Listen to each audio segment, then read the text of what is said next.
El Partido Comunista está a puertas de definir su posición oficial frente a las modificaciones que tendrán las reformas del programa de gobierno. Esto luego de que la presidenta Bachelet afirmara que sin crecimiento no hay reforma sustentable, realismo sin renuncia, si quiere de otra forma.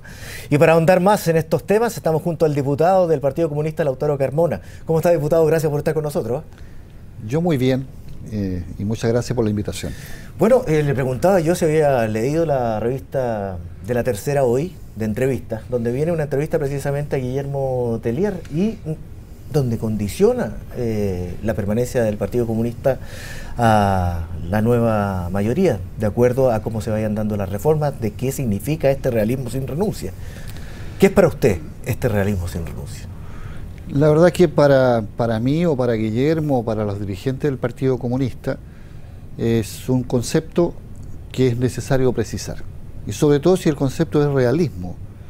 Cuando algo se apela como realismo es que no tiene dos lecturas. Sin embargo, como el concepto es muy amplio, hace falta que distintos ministros precisen los alcances exactos qué es el realismo. Pero el primer realismo al que se refiere y el que tiene la piedra angular del por qué el gobierno se detiene frente a las reformas, y así se lo plantea el país, es el funcionamiento de la economía, ¿cierto? A ver, yo diría que hay tres factores que, por lo que yo escuché de la presidenta y a través de sus ministros políticos. Uno es el crecimiento a una tasa menor de la economía, porque la economía no está en una situación de deflación, la economía está en una situación de un crecimiento menor. La explicación de ese crecimiento menor es, en primer lugar, el factor de la economía internacional. O sea, si alguien imagina que aquí hay un contubernio entre la propuesta programática y la demanda de cobre chileno por parte de China, de verdad que está haciendo una invención bastante sofisticada. El dato duro es que el crecimiento que tiene la economía china ha condicionado una demanda menor de cobre y por consiguiente, siendo el cobre el principal renglón de ingreso e incluso de fuente laboral, afecta inmediatamente la economía nacional. Con eso, diputado, usted me está descartando cualquier palabra o frase o cualquier teoría que se podría haber elaborado en relación a una conspiración empresarial, como algunos han dicho, como para bajar los niveles de economía. Incluso Tellier, se lo digo textual, habla hoy de una maniobra del empresariado, teme él, para subir el desempleo que teme pueda producirse, no que se haya producido ahora. A ver, yo creo, muchas gracias por la posibilidad de precisar. Yo creo que lamentablemente un sector del empresariado que aboga casi siempre a fines patrióticos está hoy día apostando desde el punto de vista político a asfixiar el programa de gobierno, porque efectivamente en la suma y en la resta este es un programa que va a afectar bases privilegiadas que vienen desde la sustentación del modelo neoliberal que se instala en Chile en una dictadura que tiene como gran aliado y expresión a José Piñera en su plan laboral, el año 78, cuando ven que esos intereses que al 1% que concentra el 33% de la riqueza le molesta, obviamente que reaccionan, y reaccionan no en la economía sino en la parte política, tratando entonces de inducir, de construir una sensación, un estado de ánimo, de generar, digamos, una subjetividad. ¿Desconfianza?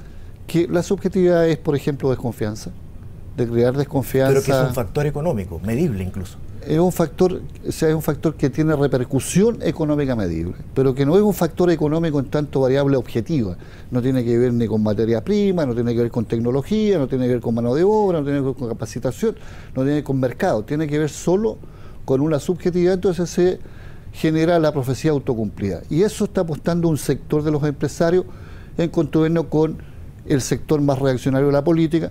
Y cuando uno escucha el discurso de los políticos más ultramente apasionados con el modelo neoliberal, es evidente que se pregunta, y tiene ahí una confirmación, ¿por qué los empresarios financiaban incluso en forma ilegal y también en forma legal a ciertos políticos?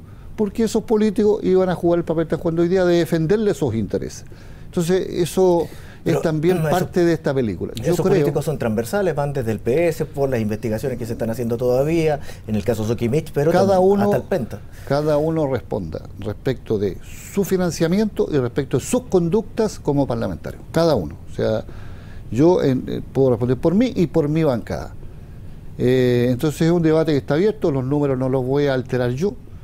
Lo que estoy diciendo aquí es que efectivamente el empresariado tiene una incursión en la actividad política parlamentaria, pero también en medidas fácticas respecto a las posiciones de gobierno que construyen estos mundos que estamos discutiendo hoy día. Entonces aquí hay un tema, disculpa, aquí hay un tema económico, evidente.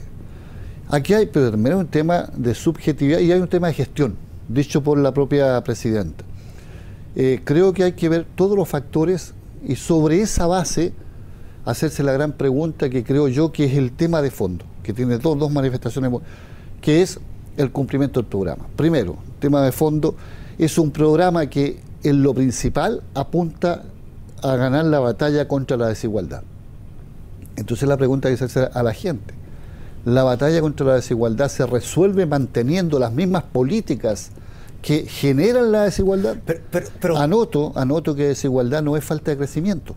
Chile tiene indicadores de crecimiento, incluso crecimiento menor ahora, sin embargo tiene expresiones sociales de profunda desigualdad. Esa es. Pero en el fondo usted cree que el país tiene la plata para financiar las reformas tal cual se plantearon y además reformas que los unieron como nueva mayoría, porque fue el programa el que los une como nueva mayoría y no más. A ver, fíjate que si hablamos de plata, la reforma laboral implica casi 0 pesos. Casi 0 pesos. Entonces, bueno, señores que cuestionan que los ritmos, apliquemos la reforma laboral tal cual, incluso si quiera avancemos la más. Ahora, ¿y si porque no cuesta nada, cuesta capacitar en un momento más adelante a gente de la Dirección del Trabajo, que va a tener que fiscalizar, etc. Punto. ¿Y qué significa desde el punto de vista de...? Lo que algunos señalan es que no cuesta nada ahora, pero puede costar a futuro, por ejemplo, con la posibilidad de no reemplazar en huelga, y es el documento que se ha conocido al interior de la democracia cristiana. Si no se cumple eso, ¿el Partido Comunista estaría pensando efectivamente dejar la nueva mayoría porque es una bandera de lucha del partido? El Partido Comunista, lo ha dicho desde el primer momento, está comprometido seriamente respecto de una propuesta de país, de un programa de gobierno convenido por todo el amplio arco de la nueva mayoría, desde la ADC al PC, donde hay identidades distintas, por cierto, pero tenemos un mínimo común, que se llama programa. Que se lo pregunto porque Guillermo Tellier en esta entrevista señala hoy día, por ejemplo, que para él, si no se cumple la reforma educacional tal como está planteada, sería difícil permanecer. Es que el programa de gobierno, insisto, tiene una transversalidad en la batalla contra la desigualdad. Y si tú tienes dos factores, o tres factores que son directamente vinculantes con esa batalla, la reforma tributaria, que los que tienen más plata paguen más, y que incluya que los parlamentarios no tengamos y mantengamos, digamos, ese nivel de tributación muy alta y ojalá tengamos menores ingresos como dietas. El primero. Segundo, el que los trabajadores, como ha dicho la presidenta, puedan en una condición similar conversar con el empleador acerca de las condiciones salariales y de trabajo. Eso significa equiparar la cancha, porque la cancha está así. Bueno, equiparar la cancha, que no le tengan susto los empresarios. Si los trabajadores se van a aportar igual como Chile contra Argentina, de igual a igual. Pero, diputado, y ahí vemos quién gana. Y tercero, por supuesto, yo lo entiendo, la educación. Pero ¿qué pasa si es que se retira, por ejemplo, la indicación respecto, o lo que existe en el proyecto, en relación a que se pueda mantener una huelga sin reemplazo al interior de la empresa?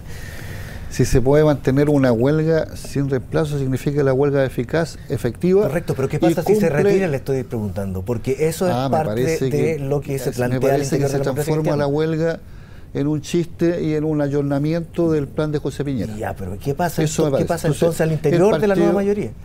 Bueno, el Partido Comunista, y yo creo que todos los partidos de la nueva mayoría, como está abierto el concepto realismo sin renuncias, está precisando el alcance del concepto, reuniones con el ministro secretario general de la Presidencia, reuniones con la ministra del Trabajo, tenemos reuniones con la ministra de Educación, reuniones con el ministro de Hacienda, reuniones con el ministro del Interior, todos quienes puedan ayudar a precisar ese concepto.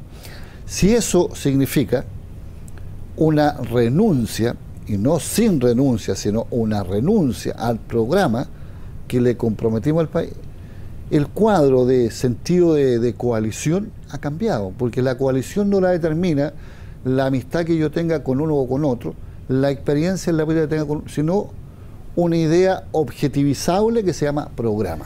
Pero entonces, es que eso es lo que estoy tratando de preguntarle hace rato, diputado. ¿Qué es renuncia para usted? ¿En qué cambios, en qué reformas, qué parte de la reforma, qué es renuncia para usted? Lo que es renuncia significa dejar de tener el programa que tenemos y que va en la dirección de la lucha contra la desigualdad. Pero, por reforma ejemplo, laboral. ¿Qué parte de la reforma laboral? La reforma laboral que permite que efectivamente la negociación colectiva sea tal. Y para que sea tal, tiene que haber titularidad de los sindicatos y tiene que haber real derecho a huelga. O sea, de lo contrario, si mantenemos el que el empleador define que puede negociar con un sindicato o también con grupos negociadores, o si el empleador define que puede haber huelga, pero que al fin la huelga significa que tú no trabajas, pero que sí otro trabaja. Si se modifican entonces esos puntos de la reforma laboral, cambia la sería reforma. Una renuncia. No es la reforma laboral que hemos discutido con mucha amplitud, con muchas miradas y con una gran coincidencia. Llamo la atención de esto y lo digo en beneficio de ellos. Una gran coincidencia entre las bancadas que tuvimos todos los días en la Comisión de Trabajo, que además yo presido, del Partido Demócrata Cristiano, gran aporte y gran trabajo, del Partido Socialista, del Partido por la Democracia y del Partido Comunista. No nombro al Partido Radical porque no estaba presente en la comisión, pero luego en la sala tuvo la misma consideración. Entonces aquí hay ¿qué más sería un debate que no lo impone el Partido Comunista, un debate que lo compartimos todas las bancadas de todos los partidos que he nombrado. Segundo, si abandonamos la reforma educacional. Nosotros no somos, y la vida ha mostrado, gente que no esté preparada para la adversidad. Nacimos en la adversidad. Entendémosla y por consiguiente sabemos leer más allá de la voluntad si hay renglones menores de crecimiento en la economía y si eso tiene un efecto en el ritmo o en la profundidad en cuanto a tiempo de una reforma. Pero queremos que nos indiquen eso. Y eso es lo que vamos a leer. Lo mismo, digamos, en los otros compromisos vinculados al tema de las reformas políticas o las reformas, digamos, de la ética y por tanto, del punto de vista de la transparencia, sí, de la probidad. Es decir, vamos, les digo seriamente, no vamos a tomar posiciones por adelantado, no es la forma de actuar el Partido Comunista. El Partido Comunista está en estos momentos trabajando con los ministros que son voces oficiales. Pero no hay ruido, no me voy a desconocer que hay ruido interno al interior del Partido Comunista. Y le doy un ejemplo, por ejemplo, Bárbara Figueroa, cuando se conoció el frenazo, por decirlo de algún modo, de la presidenta Bachelet anunciado a todo el país, señaló con la marcha que había de la CUT ese día que esta era la primera marcha para oponerse a cualquier tipo de retroceso en su área, la reforma laboral. Yo creo que la consecuencia... Y lo que se ha dicho del Partido Comunista es que no puede estar en el gobierno y en la calle. La consecuencia de Bárbara, para mi gusto, supera la representación del Partido Comunista. Es la posición de una comunista, pero también de la CUT. Y me pone muy orgulloso. Primera cosa. Segundo, esta frase construida de que no se puede estar en la calle y en el gobierno, que hacen incluso partidos de la nueva mayoría, que lo haga la derecha me parece bien. Yo me pregunto, ¿la composición de la CUT es una composición estrictamente comunista? Ahí no hay representación del Partido Demócrata Cristiano, ahí no hubo presidencia larga del Partido Demócrata Cristiano. Y entonces cuando Manuel Bustos convocaba a los trabajadores a movilizarse, lo hacía contra su propio partido, porque si alguien cree que estar en la calle en la Moneda es que una única persona, en este caso quien habla u otro Teller, en fin, nos toque saltarnos de de verdad que sería una cosa casi absurda, una caricatura, porque yo entiendo que muchos de los dirigentes que tenemos a nivel de los partidos de la mayoría, y para qué decir en la derecha, ni con dicotomía de calle o moneda, han estado alguna vez en la calle. Entonces, me refiero a los partidos. ¿Le molesta este nuevo, o lo incomoda este nuevo rol que tiene la democracia cristiana o que se le atribuye al interior del gobierno de la nueva mayoría? No sé qué nuevo rol tiene. A mí me acomoda muy bien el rol que tiene el Partido Comunista de estar en una coherencia absoluta, en una consistencia, mirando en primer lugar los intereses de la gente, los intereses de la profundización democrática, de usar todos los espacios que tiene de jugar un papel, incluyendo el Parlamento y el movimiento social, a favor de una idea tan trascendente, desde el punto de vista incluso de en qué momento está el estadio de desarrollo democrático de la sociedad chilena, contra la desigualdad y por paso sustantivo a profundizar la democracia con una nueva constitución. Le preguntaba desde el comienzo si está en veremos o condicionada la permanencia del PC dentro de la nueva mayoría. A fin de mes el partido inicia un proceso de debate para evaluar el rol que ha tenido el PC dentro de la mayoría. ¿No es un proceso para evaluar permanencia?